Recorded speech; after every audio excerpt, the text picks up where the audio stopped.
Good morning friends.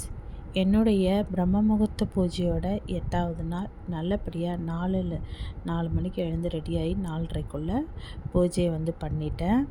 நம்ம நாளே விளக்கு எல்லாமே ரெடி பண்ணி வச்சுருந்தோன்னா காலையில் எழுந்து அந்த டைமுக்குள்ளே பண்ண முடியும். இல்லைன்னா நம்ம அதையே ரெடி பண்ணுறதுலேயே கொஞ்சம் லேட் ஆகிடும்.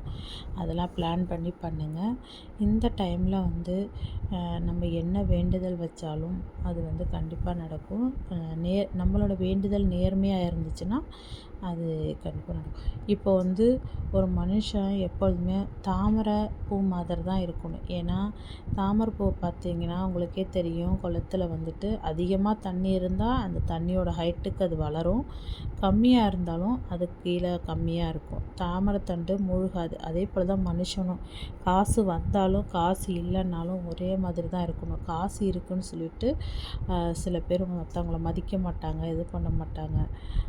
அந்த மாதிரி இருக்காமல் நம்ம எப்பொழுதுமே தாமரை பூ மாதிரியே தான் எதுலேயும், அதாவது கெட்ட எண்ணங்களுக்கும் போட்டி பொறாமைக்குள்ளேயும் மூழ்கி போகாமல் எப்போதுமே நல்ல எண்ணத்தோட மற்றவங்களுக்கு நல்லதை நினச்சிட்டு இருந்தோன்னா கண்டிப்பாக கடவுளும் நம்மளோட வேண்டுதலை கேட்பார்.